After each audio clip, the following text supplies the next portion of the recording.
Hello everyone, and welcome to our first lecture on the nitty-gritties of trustworthy machine learning.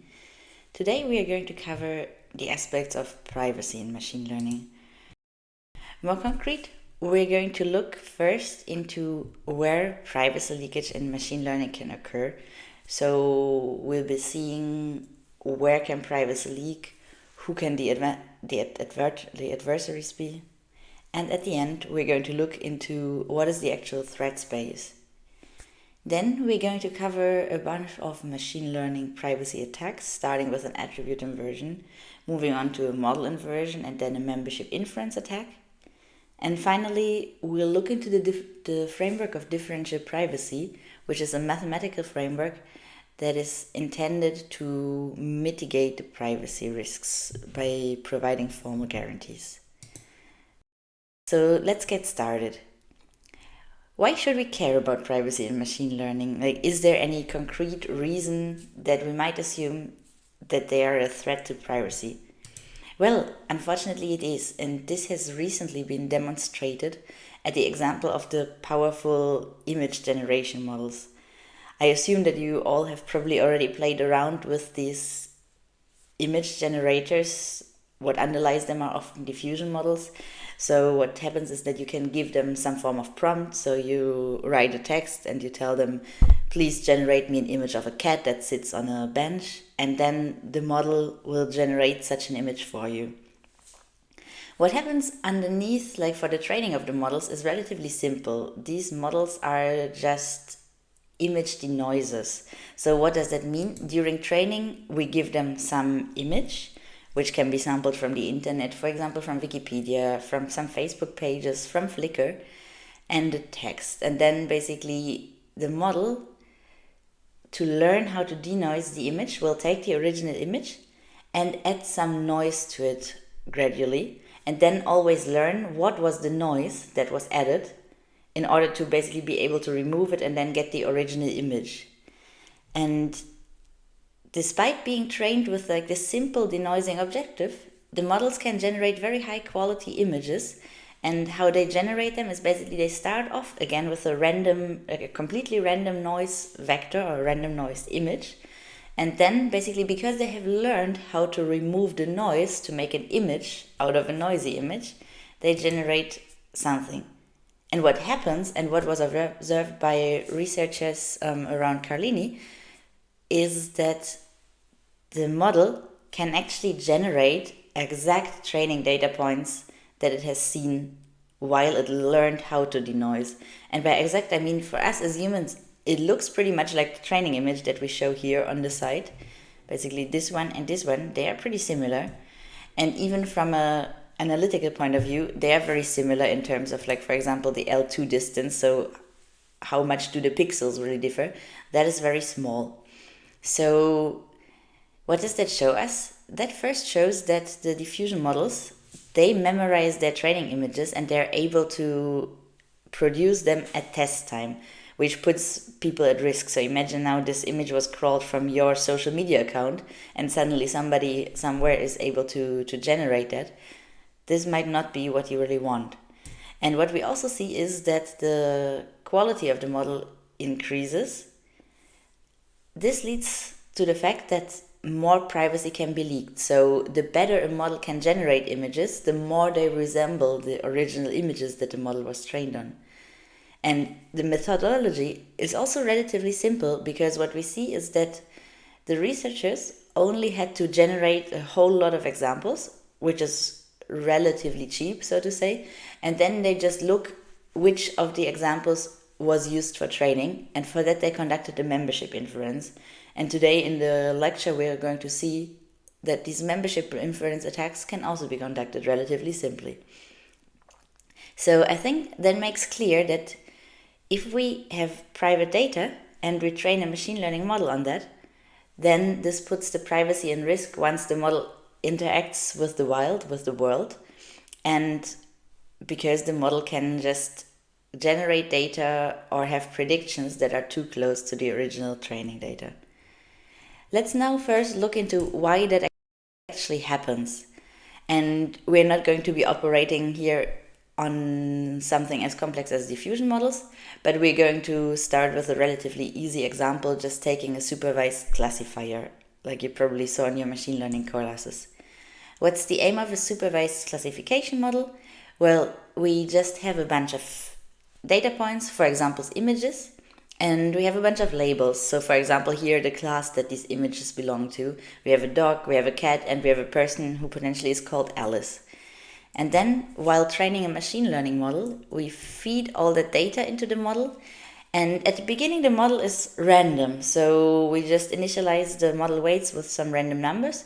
And then we see how well does the model actually perform the classification task.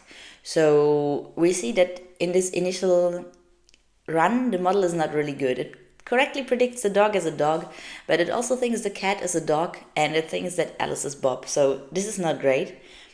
So we define something which is called a loss function. So telling the model how often it has been right and where exactly it has been right, where it has been wrong.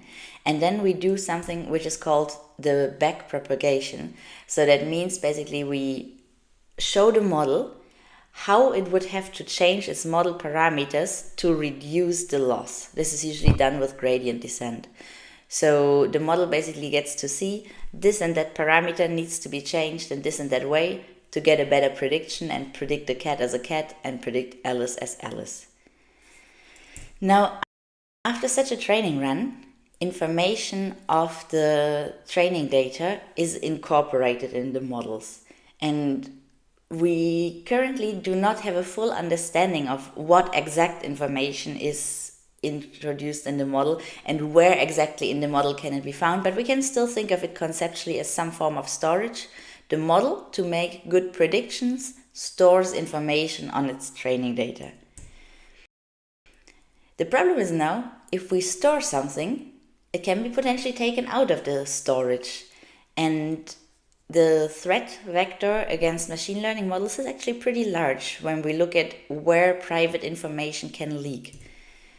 The first one is actually before we even have the final trained model. So the first privacy leakage can already occur during the training.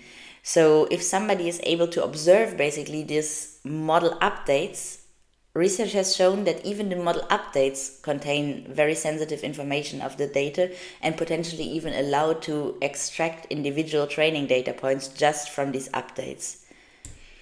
The next part is after the training, once we get access to the model parameters. So if somebody can analyze the model parameters, they can potentially learn something about the private data that led to generating these parameters.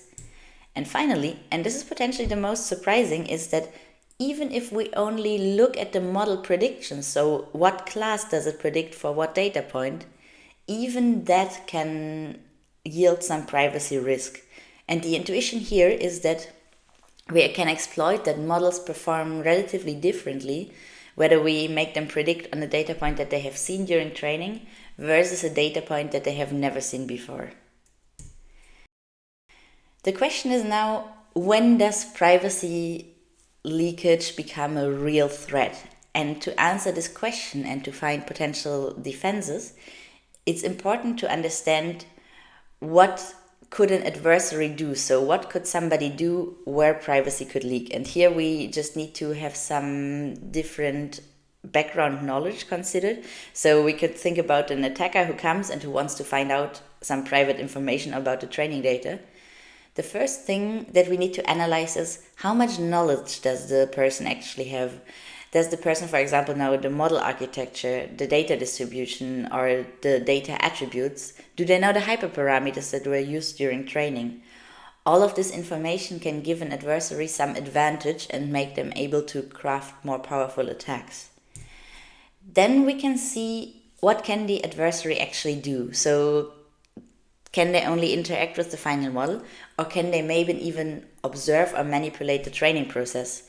So imagine now somebody is an employee in a company that trains a machine learning model on some private data of their customers. If the employee now is able to basically look at the training, they will see the model updates from which we know that the training data can be extracted. Or they might even be able to manipulate the training process. And we showed in some work that it's possible that if you basically manipulate the model weights, that these model updates can leak even more information. So that will make the adversary much stronger in terms of their ability to extract private training data. And finally, can the adversary observe or change the parameters? So will they be able to see the model after training? Will they be able to change something just to extract more private information? And all of that basically then defines in how much risk our machine learning model actually is. The question now is, like, what is the actual threat space? So how are machine learning privacy attacks conducted? And here we distinguish more or less between two cases. The first one we call white box. So what we assume here is that all the training data that we have collected, all the private information, is in some form of encapsulated, like, trusted environment. That can be in the database of a company that we trust. This can be on your local device. And then we use that data to train a machine learning model. However, this model itself, it will be not behind basically a wall. It will be not in this trusted environment, but the model will be released to the public. This can be, for example, if we upload them to a platform like Hugging Face or even to GitHub. And what happens then is that individuals have access to the model parameters, and this can allow them to craft much more powerful attacks. The second big case that we consider often is the so-called black box scenario. What we assume there is that both the private data and the model itself, they will be in the trusted environment, and the public, like individuals like you and me, will only be able to query the model over some predefined interface. So for example, we can send an image to the model, and the model will give us a label for that image afterwards. In practice, this is usually a more commonly considered threat because it's somehow more realistic. Many companies don't expose their models actually in a plain form, so white box, to the users. But indeed, we do interact with a lot of machine learning models, even if we do not do so explicitly. But for example, any recommendation model that we interact with that gets some data, like some clicks that we do online, and then gives some prediction, so like shows us some advertisement, all of this is kind of a black box interaction with a machine learning model. Without further ado, let's now think about what can we do, even if we only have black box access to a model. Like, how can we attack that? What private information can we actually learn? And the first attack that we are going to consider against the privacy is the so-called attribute inversion. An attribute inversion, it's all about disclosing a secret attribute of a training data point. And let's take as an example a medical use case. Let's say we have a person and we have some public information about them, and we want to now predict how high is the risk for this person to have lung cancer, either now or later in their life. And in addition to some public attributes, we have some private information too that, for example, only a healthcare provider will have access to. And then we have a label, for example, saying that this person will have a high risk. So if we now train a machine learning model on that person's data, we will of course include all their information. So assume it's the healthcare provider that trains such a model to give better healthcare predictions to other patients in the future. So the healthcare provider takes all of this information and trains a machine learning model, which will then be able later, if it sees a patient's data, to predict their risk of lung cancer. The question is now, can an adversary, simply by having access to this model, which is trained on the data of the person, guess what is their secret attribute? And it turns out that it's actually possible. So all the attacker actually needs to do is to take that trained model, to scrape some information about Alice that might be available on her website, or that might be available through just interacting with Alice in some way, and then to see how would the model react on Alice's data point when a specific sensitive attribute is set. So the intuition here is that the model will have a much higher confidence on data points that it has seen during training than on data points that it has not seen during training, which is kind of obvious because the model is optimized basically to reduce the loss on the training data points. So the model is just more certain that it will be correct on the training data points.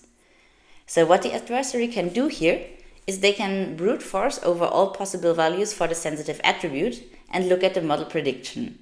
Let's say the adversary starts with this sensitive attribute setting Alice is not a smoker. So they guess for this sensitive attribute the value is no, and then they obtain a model prediction. And then they basically observe how high is the model confidence. So the model confidence is always between 0 and 1, and like 0 means the model has no idea, and 1 means the model is relatively confident that it has a correct prediction. And we see here in this case the confidence might be, for example, something like 74%.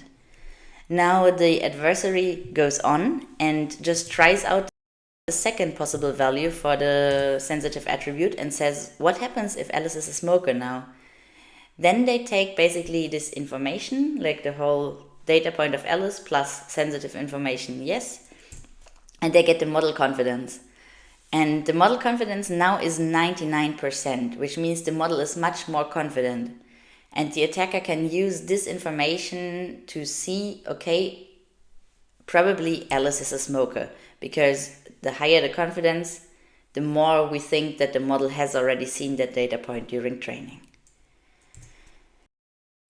Let's move on to the next type of attack, which exploits roughly the same type of information, but is a bit more complex.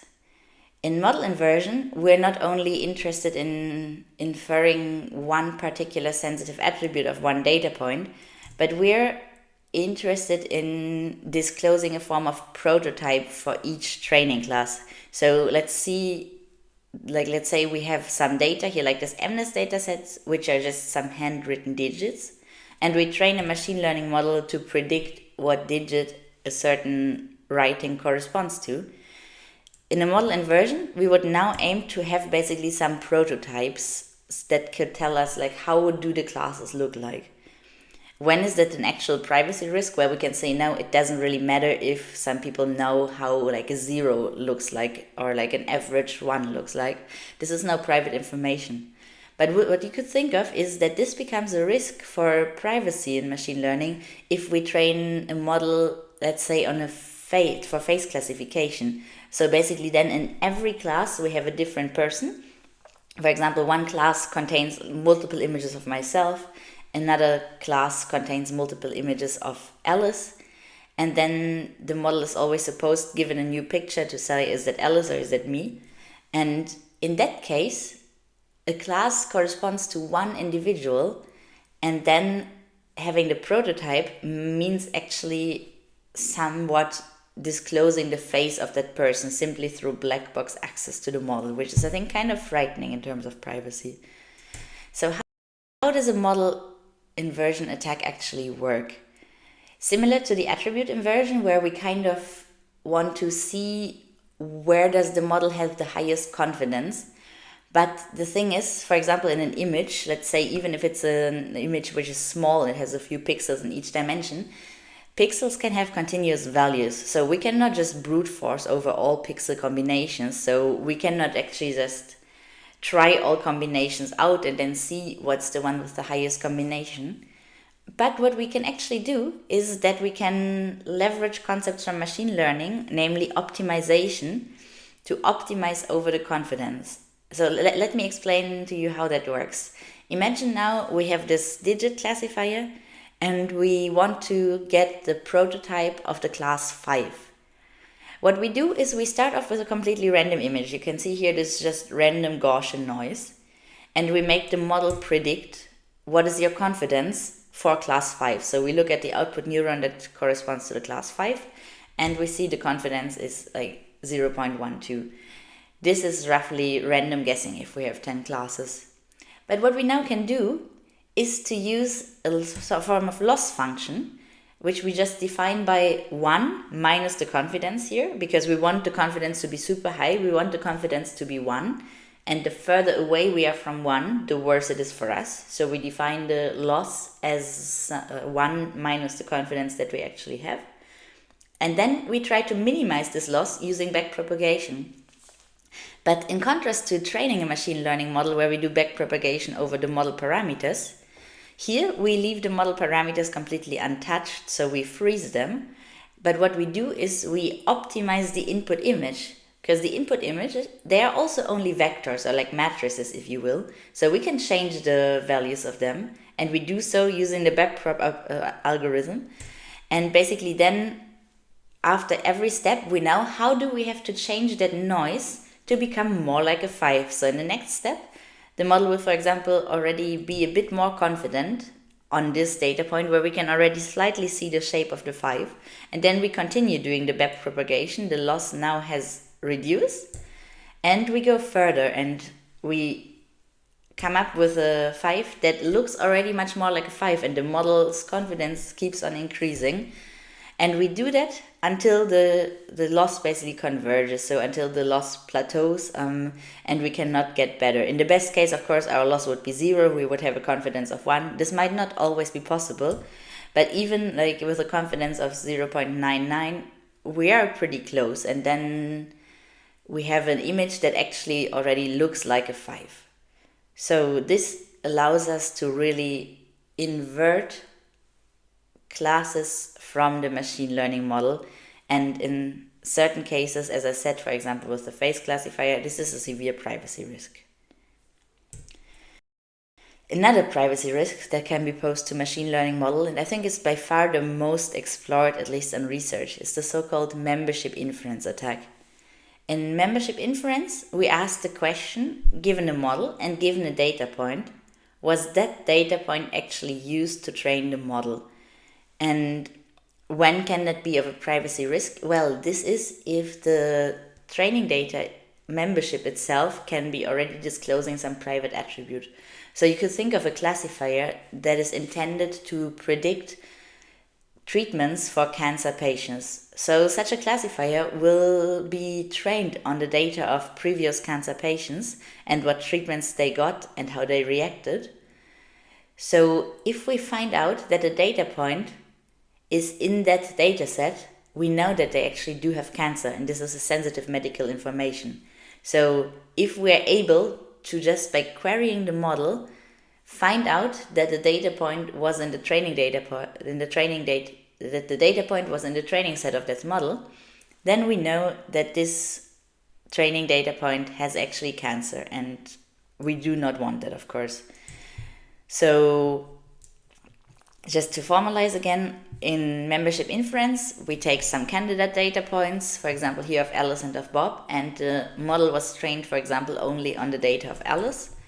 And then we query the model with both these data points, and just by looking at the model predictions, we want to be able to predict that Alice indeed was a member, so the model was trained on her data, and Bob was a non-member, so the model was not trained on his data. To formalize that, researchers have actually introduced a form of membership inference game. This formulation comes from cryptography, where we consider basically a challenger and an adversary, and we want to find out basically how high are the adversary's chances to disclose membership. And so how does it usually work? How is a membership attack instantiated here? Well, we take a data distribution, and the challenger, so the benign person or the model owner, they just select the training data set from that model, and then they select a training algorithm, for example, just simple supervised learning with a cross-entropy loss, and then they train the model on that data set. And at the end, the challenger, they will flip a coin and then sample a data point. What data point they sample depends on the coin flip. So let's say if the coin flip turns out heads or like 0, then they will sample a data point which was actually not in the data set that they have trained the model with. If the coin flip turns out tails, then they will sample a data point which was indeed in the training data set. So there's a random chance. And then this challenger will send this data point to the adversary and give the adversary access to both the data distribution and the model. So now the adversary has like the information of the data.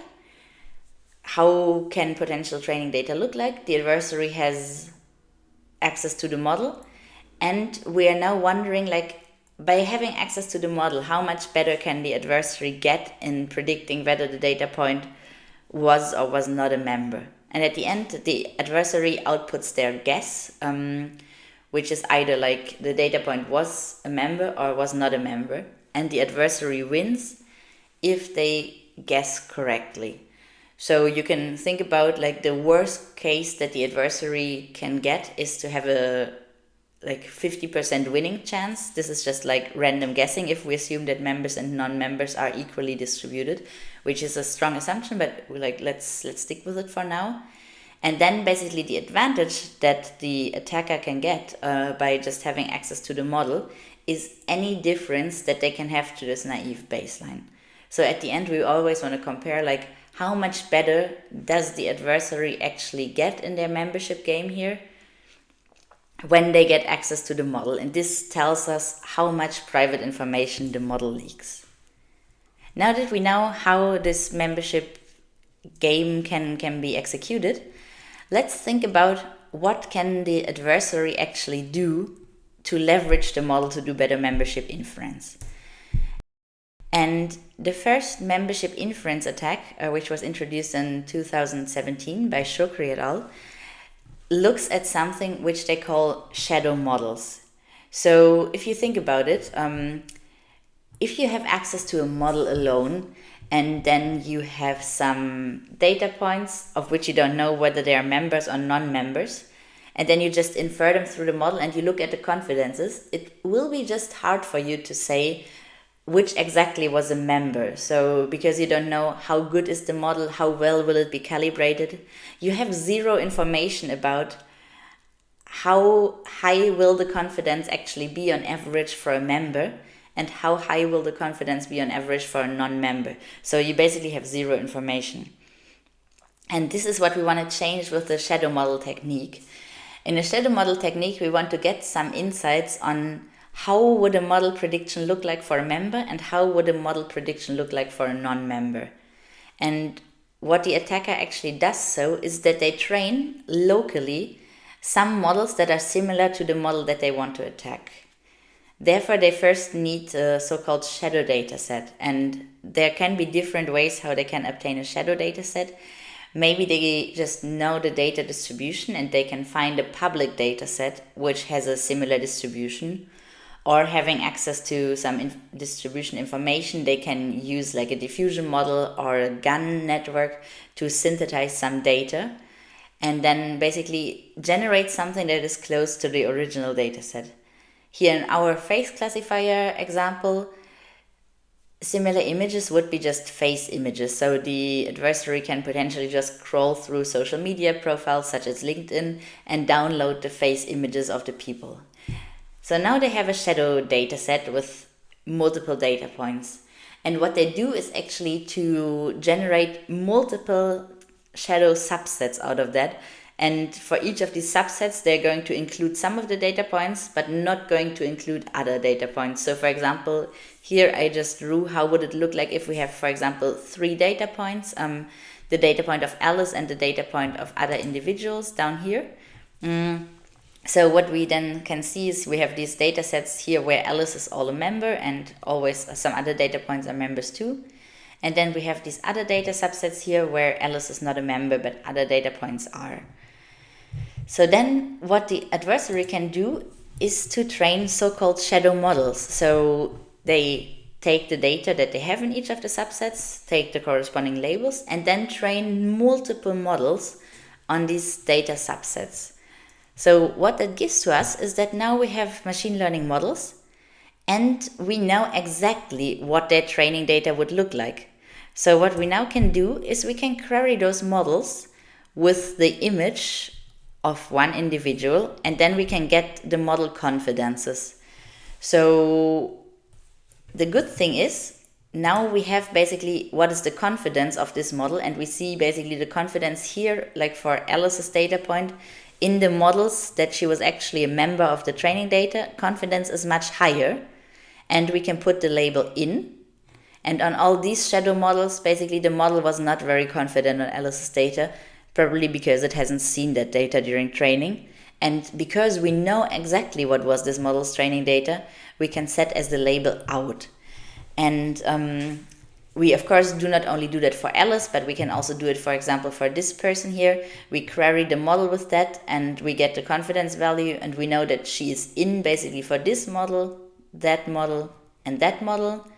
And we do that basically many, many times, and so we generate a data set for us. In this data set, we always have confidence values, and we have our ground truth label. Was the confidence value actually for a data point that is a member, or for a data point that is a non-member? And given such a nice data set, we can actually train a binary classifier. This binary classifier takes as an input a number, a confidence value in the range of 0 and 1, and it gives us as an output a binary label, namely it tells us either in or out, so the person was a member or a non-member. And once the attacker has trained this binary classifier, it can leverage that for the attack. So they will go and take the target model, and they will query the model with the data point under question. In our case, they want to find out, was Alice a member of that training data set here? So they will query Alice's data point to the model, and they'll get a confidence value out. And then they will input this confidence value into their binary classifier, and the binary classifier will eventually let them know whether this is or is not a member. That's a pretty great approach. The only drawback here is that it is computationally relatively expensive, because you can imagine, first we need to collect all this data. We hope that it's available, we hope that we can synthesize this. And then once we have the data, we need to train many, many models, and then we need to generate this whole data set and then train our binary classifier. So these are a lot of steps. To make this a bit more practical, other researchers have looked into the so-called threshold-based membership inference attack. So the intuition here is that members and non-members' confidence for the right label, they will differ. Like the model will be much more confident for data that it has seen during training than it will be for data that it has not seen during training. So we could just potentially look at these values and then say, okay, everything above a certain value will be a member, everything below a certain confidence value will be a non-member. And where exactly we do this cutoff point is our so-called threshold.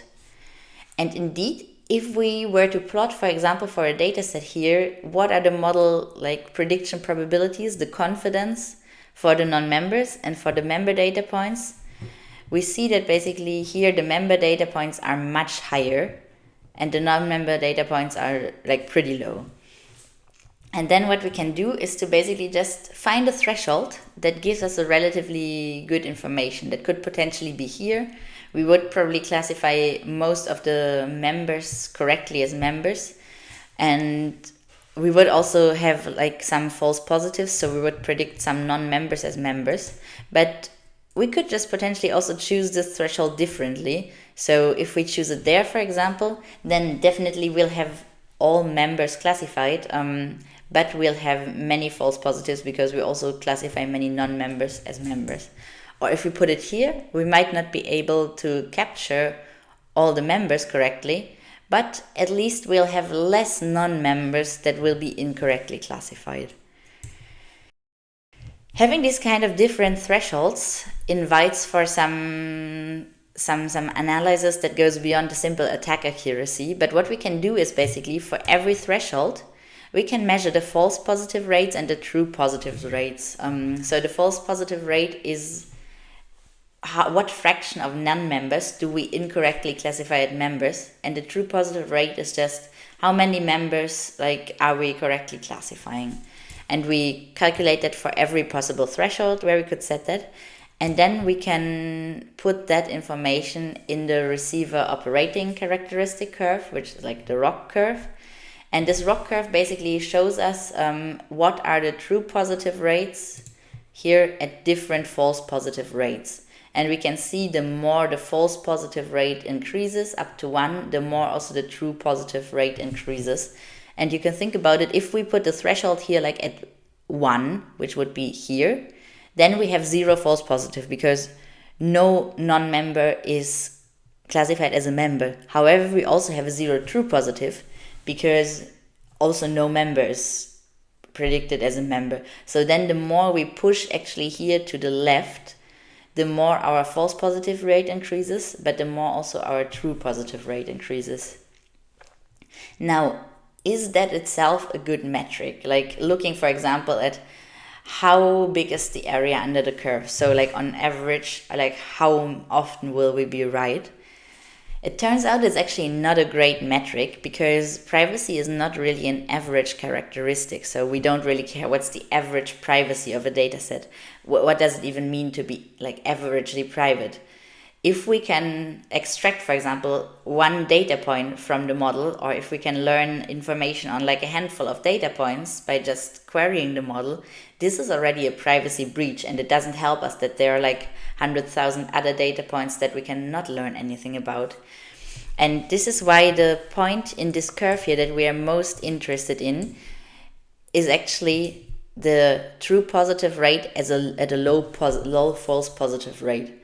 So we kind of do not want to predict any non-member as a member, but we want to capture like these really the members that are very much in risk of leaking. And it turns out that all these attacks that we have looked into so far, the shadow model attack and the threshold-based attack, that they are actually not great in capturing or in achieving high true positive rates at low false positive rates. So whenever they're able to predict the member, then most likely they'll also have many non-members incorrectly classified. To counteract this problem, another attack was proposed recently, which is the likelihood ratio attack, the LIRA attack. And the LIRA attack wants to achieve a stronger membership inference through hypothesis testing and basically study membership inference in extremely low false positive risks. And therefore they considered two distributions. So they considered distribution of models that were trained with a given data point as a member, and models that were trained on exactly the same data point, the same data set, but without this particular data point. So we have many models, for example, trained on all kind of face images, all including Alice's faces, and then many other models trained also on these face images, but without Alice's face in. And then actually there is this Nyman-Pearson lemma, which states that we can have the best hypothesis test as a fixed false positive rate if we threshold with the likelihood ratio test between two hypotheses. So these here would be our two hypotheses. We have basically the probability density function over the distribution of model parameters here in the upper case for all the models that do have the data point, and for all models that do not. And so now we would do hypothesis testing between the two of them and then threshold. Unfortunately, this probability density function over the model parameters is intractable. So we have millions of parameters, we have millions of models potentially. We cannot really we cannot calculate that. So what we need to do is to approximate that. And this is what a LIRA membership inference attack does by, instead of using the model parameter distribution, they actually use the loss. So you can imagine they train multiple models, some with Alice's data, some without Alice's data, and then they have all the models predict on Alice's data point, and they calculate the loss on Alice's data point, and then use this basically to find out whether or not for a given test model Alice was in the data set. And basically they'll model the distributions, this is the distribution of losses without Alice's data, and this is the distribution of losses with Alice's data, and then you have two distributions, and now you get an actual loss, and you look to which of the two distributions will it actually belong with the hypothesis test.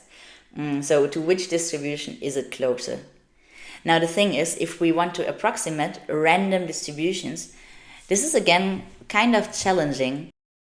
So what we do, or what the LIRA attack does, is that it simplifies the assumption and it assumes that the two distributions, like the losses with Alice's data and the losses without Alice's data, that they follow Gaussian distributions.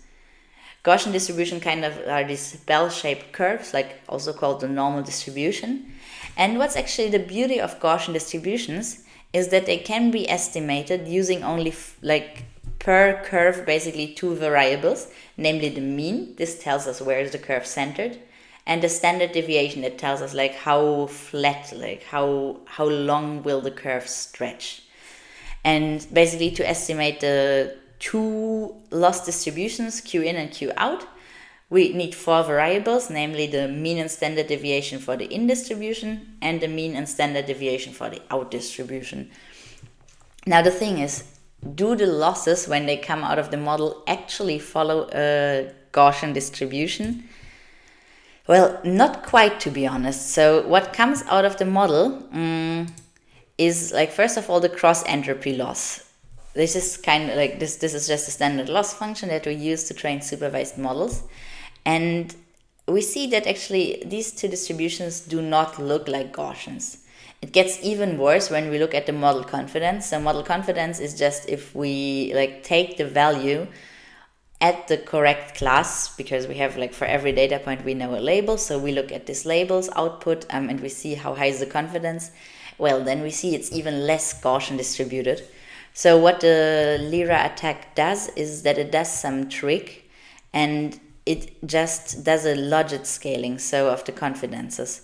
So basically the confidences are just what the model outputs at the class label, and basically without like putting that to a softmax, so without scaling it to the range of 0, 1, they just take it they just take this like output here, and then they calculate basically this, the logarithm of the output divided by 1 minus the output.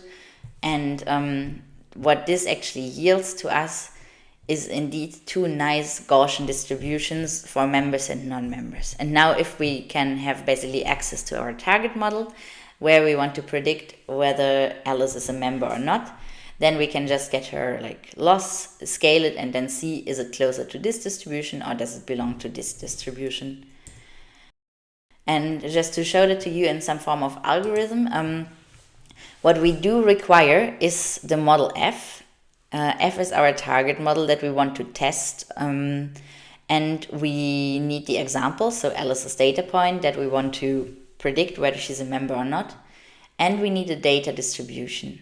And then while we train shadow models, we'll collect the confidence of the model, and we do so like n times. N is just the number of shadow models that we want to use for this. And herefore we sample from our data distribution a training set. And then we train the model on that training data set with the data point, and we train the model again without that data point. And in both cases, we then have the model predict on Alice's data point. And we store that variable here in the const in, and we store the other variable in the const out. So after we have done that n times, we have quite some information about how does the confidence values look like for members and how do they look like for non-members. And then at the end, we calculate the statistics that we need to determine the Gaussian curves. So we just calculate the means and the standard deviations. And then we get the confidence of the actual model on the on Alice's data. We do this logit scaling, and then we look basically with hypothesis testing, is the confidence for Alice closer to the members or closer to the non-members? And if it's closer to the members, we say that Alice was a member of the data point. If it's closer to the non-members, we say that she was a non-member. And this is very effective as a form of attack, but again, similar like the first attack that we saw, having to train multiple shadow models is extremely costly. The paper also showed that you can reduce the attack costs if you do not compute the shadow models always on the fly, but you indeed have some pre-selected data sets and then train shadow models on those, and then you just know which data points are member here and which data points are non-members, and then you reuse the model. But still, at least requires training like hundreds of shadow models. So nowadays that compute is at many points not so much of an issue. So we can buy even consumer grade GPUs relatively cheap. People can rent GPUs on Google or on Amazon. Therefore, it's pretty much possible even for individuals to perform this kind of attacks. This raises the natural question, how can we defend our privacy? And indeed, in the past, many defenses have been proposed. First attack basically just suggests that we should noise the confidence vector, such that basically the confidences, like for the members and the non-members, they will not differ so much anymore. Here's always this trade-off, of course, like how much can you noise it to hide the membership information while still giving good model predictions. But it's okay. The other approach that was chosen to defend against membership inference for a while was that we do not output the confidence or the prediction probability, but just the label. And basically, if you think back of what information we used to conduct most of our attacks, it was always based on either the loss or here the confidence.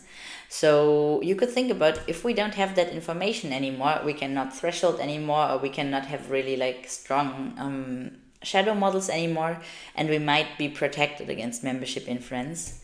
However, unfortunately, multiple works have shown, like as an example, this work from 2021, that membership inference attacks can be also done if we only have access to the label. So this defense, unfortunately, is not effective.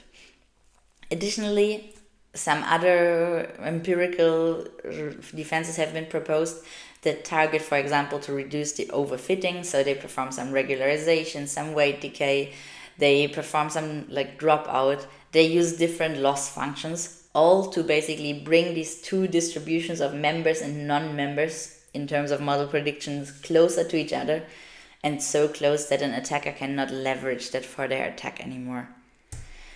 The problem with all of those is that they are more or less empirical, so it is unclear how much privacy we really get eventually beyond running multiple experiments and just trying it out.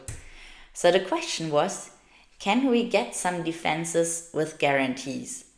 And one of the approaches to get these kind of defenses is what we're going to look in more in detail now. It's called differential privacy.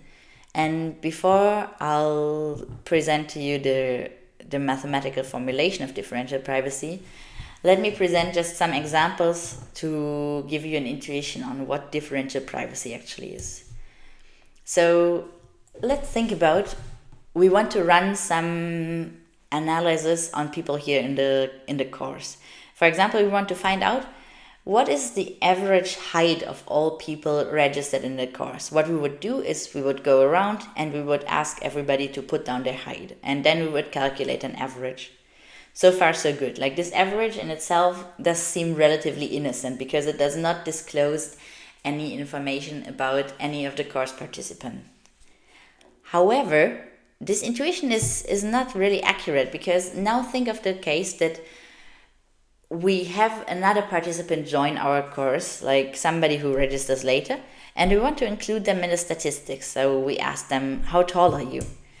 And the person tells us that they are 1.95 meters tall. And then we, of course, do not want to release that, but we calculate again the mean. And it turns out that now the mean has shifted, where before the person joined, the mean height of people in our course was 1.72 meters. Now it's going to be 1.76 meters. For somebody who knows that these two averages only differ in the one individual, they will at least be able to disclose that this individual who joined must be very, very tall. So they can disclose some private information. Now, what differential privacy tells us is that we can just prevent against this kind of leakage by adding controlled amounts of statistical noise, like Laplace noise or Gaussian noise. And how we can add this noise, for example, we can noise the data. So once we collect all the data within our course, we do not actually save the real data that you indicated with your heights, but we add some random noise to it, and then basically we store that. And when we now calculate the averages, they will turn out roughly the same. So the privacy of the new participant will not be disclosed. What we can alternatively do is to alter the mechanism.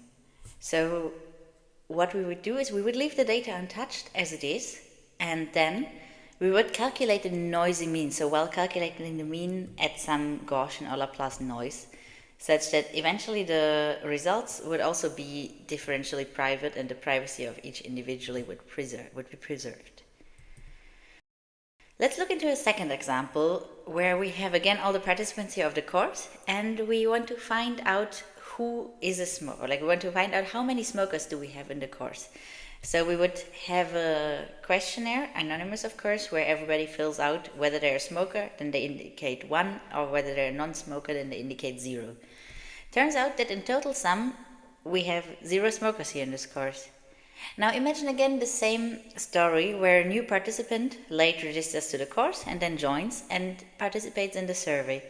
What will happen then is that they might report that they're a smoker, and in this case the total will be lifted from 0 to 1. So we will see a difference, like definitely we'll see that the individual who joined is a smoker and thereby disclose their privacy.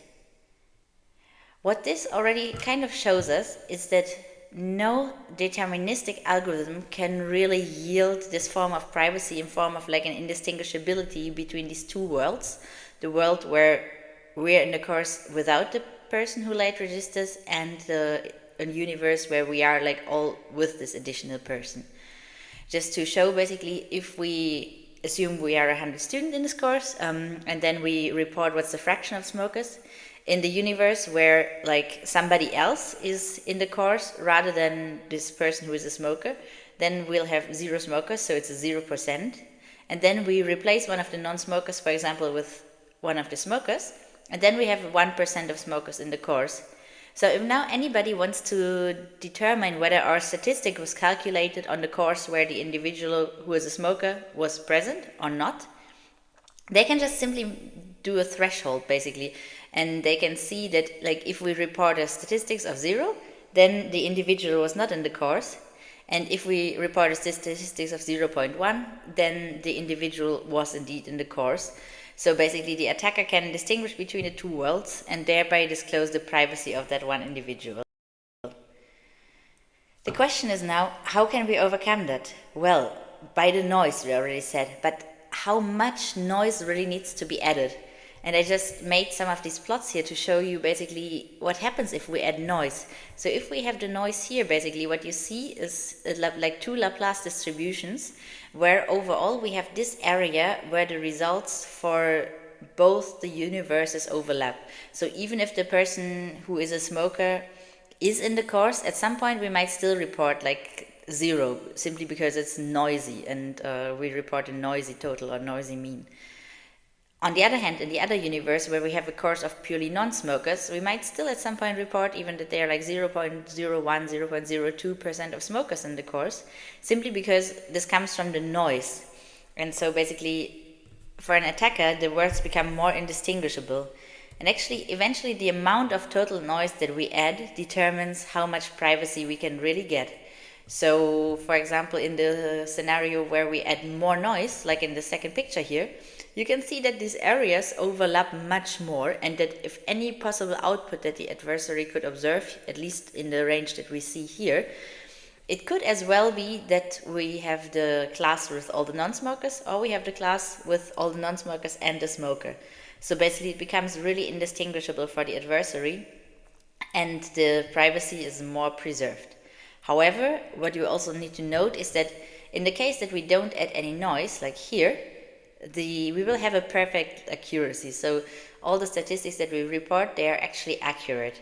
Here already, at some point, when we instead of 0.0 report like 0.1, it's going to be quite noisy. So the statistics is not as accurate anymore.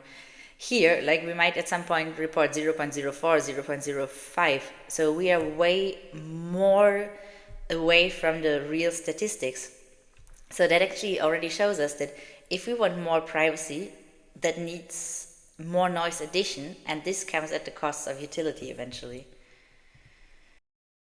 Finally, let's now try to put what we discussed in these examples into a mathematical formula. And this is where differential privacy comes into place.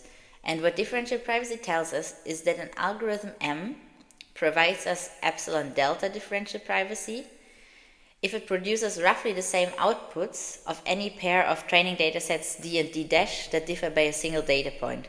So this basically, these two datasets D and D dash are the two courses that we saw, the course with non-smokers only and the course with the non-smokers and the smoker. The algorithm M is our noisy mean, for example.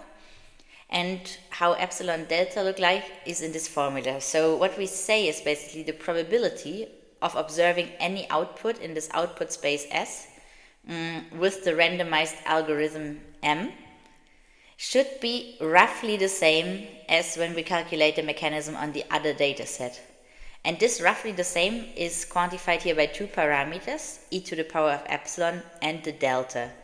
And the epsilon here indicates us how close we should be, and the delta gives us basically a probability for violating that closeness. So let's look more into these privacy parameters. As we can see here, the epsilon determines how far away these two worlds can be from each other. And what you can see is if we set a smaller value here, then this whole basically difference will be smaller. So the multiplicative factor that basically distinguishes between these two worlds will be smaller. So we have more privacy. Usually we choose epsilon like according to the application and the data set, but we try to keep it as low as possible to have as much privacy as possible, given the utility constraints that we might have. On the other hand, we have delta. You see delta is basically added here, and it's an added probability which tells us, well, at some point it might be that the outputs actually are not as close to each other as we enforce by epsilon. So we tolerate basically a violation of this closeness up to delta. And also for delta, it holds that the smaller delta is, the more privacy we get. And as you can already imagine, we want delta to be pretty small, and the rule of thumb is that we would choose delta such that it's always smaller than 1 over the number of data points that we have in our algorithm, to make sure that not with a very high chance the probability gets violated.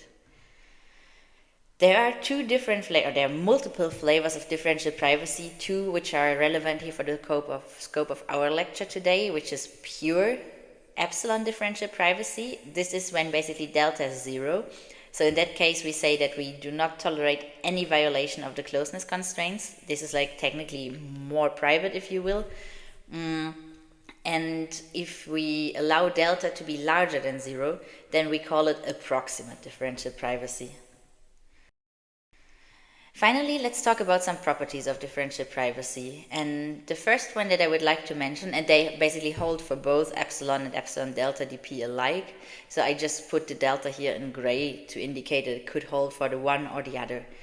So in parallel composition, what we actually mean is that if we are not to process all our data at once, but we split our data to disjoint subsets. And here it's important that the subsets are disjoint, so basically no data point is an overlap between any of the subsets. And then we calculate the mechanism on all of them. If the mechanism fulfills epsilon differential privacy, also this parallel execution of the mechanism on the different data sets will fulfill epsilon differential privacy, so no higher costs are incurred.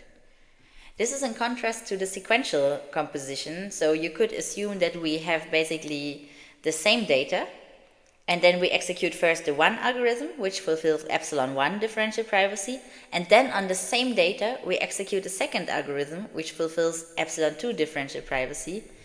Then basically these privacy budgets, they do add up. So imagine we do not have our data split into these disjoint subsets, but we have again all our course participants. And we have first a calculation of the heights and this fulfills privacy with epsilon 1 differential privacy. And then we also want to, on the same data, compute like how many smokers we have in the course, and this gives us an epsilon 2 differential privacy guarantee. So in total, we'll have epsilon 1 plus epsilon 2 differential privacy.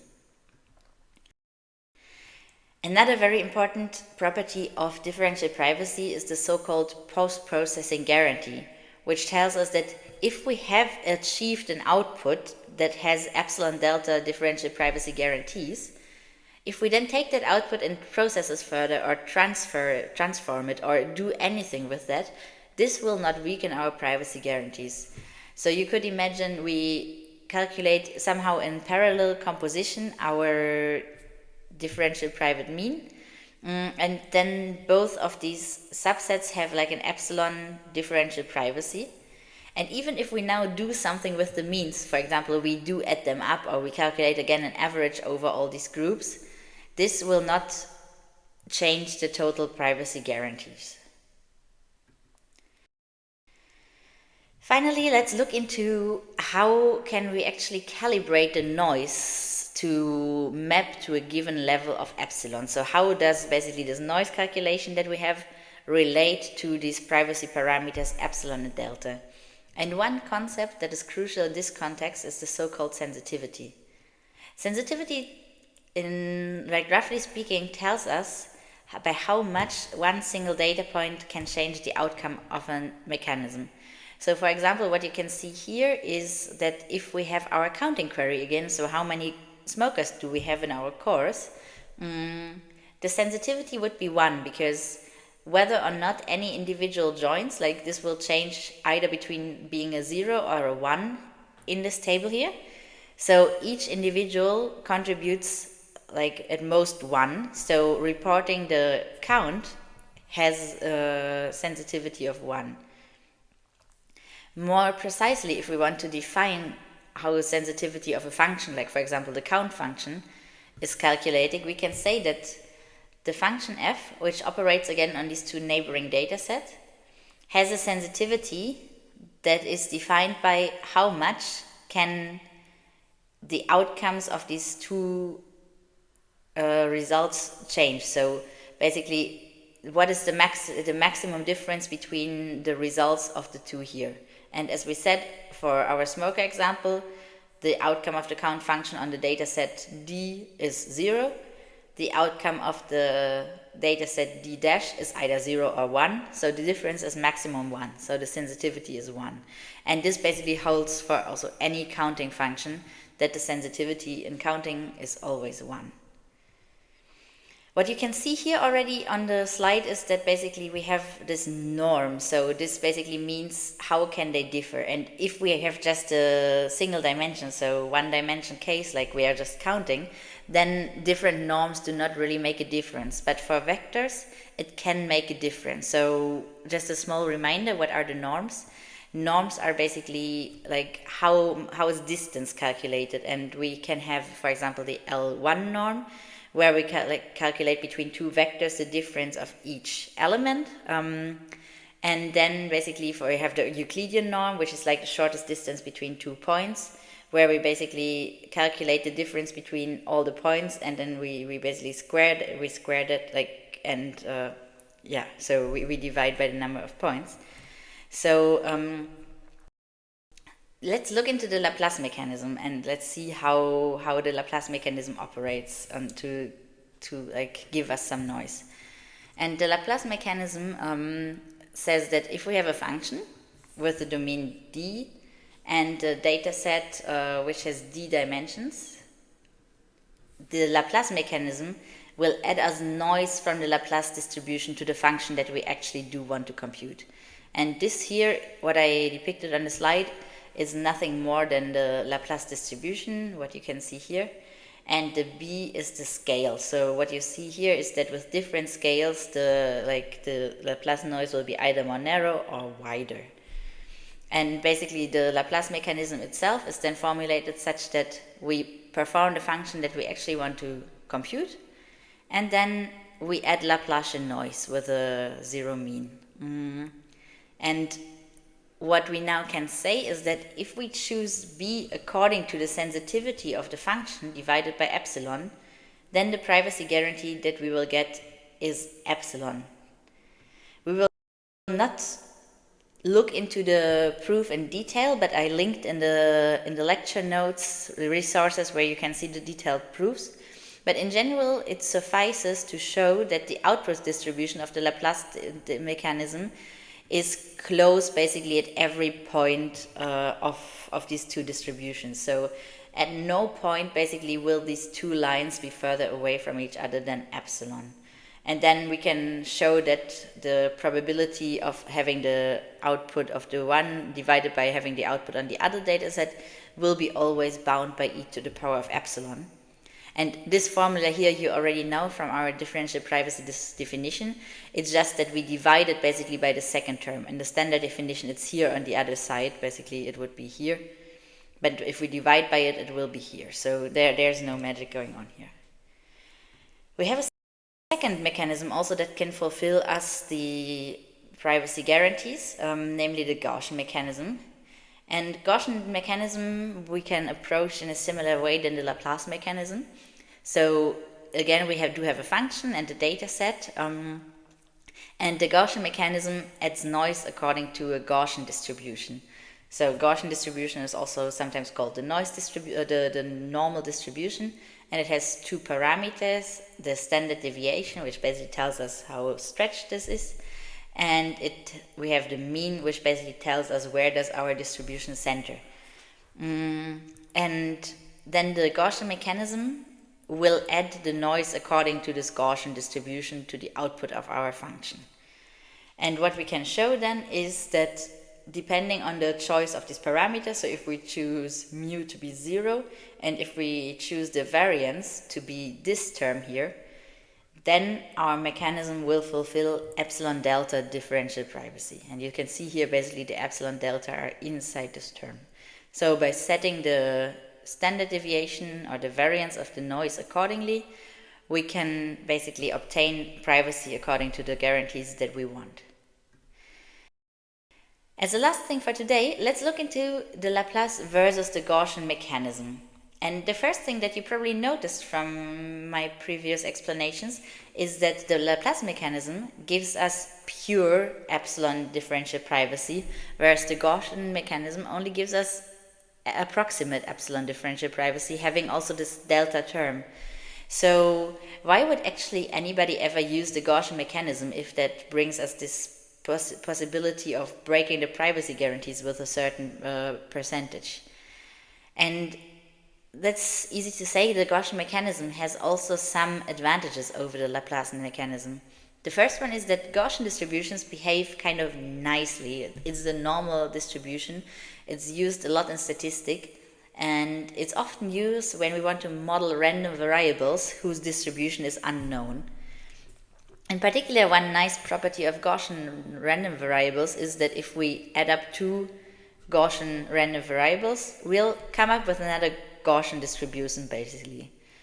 And then there's another thing which is nice about the Gaussian, which is probably not really easy to see here in the plot, but the Gaussian has the major probability mass very close to the center.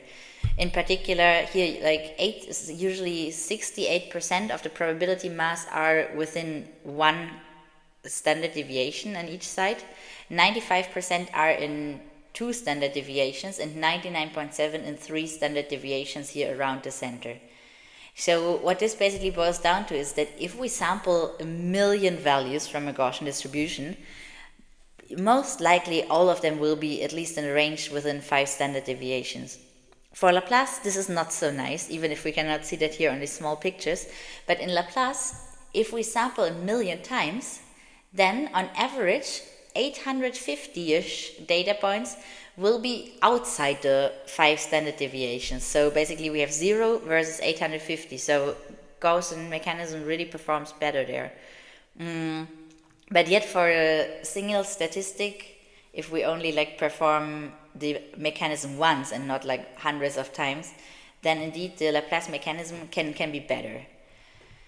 Another difference, which is rather technical between the Laplace and the Gaussian mechanism, is the norms that they use. So we showed that basically the Laplace mechanism uses a norm which is the L1 norm, so like difference over each vector element, and versus the Gaussian mechanism that uses the norm which is basically this like square root difference. And this is important to consider when like why, like it's important for the proofs, like why do they yield us which privacy guarantees. And basically why it is the case that they operate with different norms is that basically the noises are different. So you can see here it's the absolute difference per element which makes it suitable for the L1 norm. And here basically, because we have the square root differences, makes it suitable for the L2 norm. That being said, while the Laplacian mechanism can only use the L1 norm, the Gaussian mechanism can either use the L1 norm or the L2 norm. The L1 norm also technically bounds the L2 norm, so L1 norm is always greater equal than the L2 norm. So this is why we usually prefer to take the L2 norm, because if we have a smaller norm, this means that we can have, like, we can add smaller amounts of noise, because that's our sensitivity. And the higher our sensitivity, the more a single element could change the outcome, the more noise we need to add, and the more noise we add, the worse our utility becomes. As a final remark, let's look into the noise distributions of Gaussian and Laplacian noise at the same epsilon for one statistic. And what you can directly see here is that the Gaussian really spans a larger area. So with the Gaussian, we are more likely to sample results that are far different than our actual statistic, which would give us a worse utility at the same privacy cost. Whereas for the Laplace mechanism, we have all the peak here basically around the center, so we usually introduce very little error. However, this picture turns if we calculate multiple statistics. So if we have our data set of course participants, and first we look into their height, then we look into who is a smoker, then we maybe look into like what is the gender distribution, etc. So we perform multiple statistics on the same data set, and what we can see is actually there's a cutoff point. So at some point, and this is here at roughly 8 computations, at 8 statistics, everything below 8 statistics, the Gaussian mechanism gives us like better utility because it has a lower standard deviation.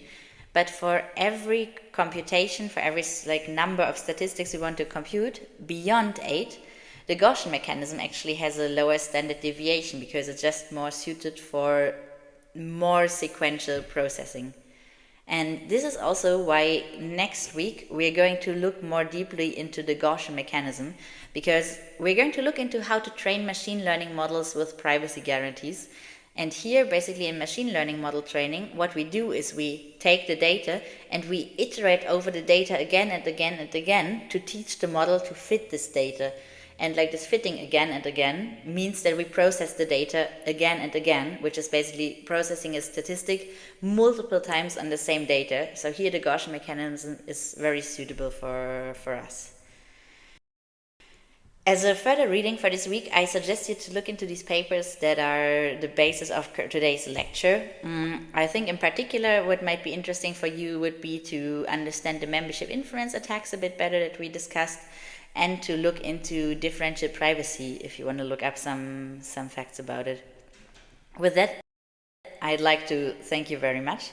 And if you have any questions, feel free to comment on our Discord channel, to comment on our YouTube channel, or to drop us an email. Have a nice day.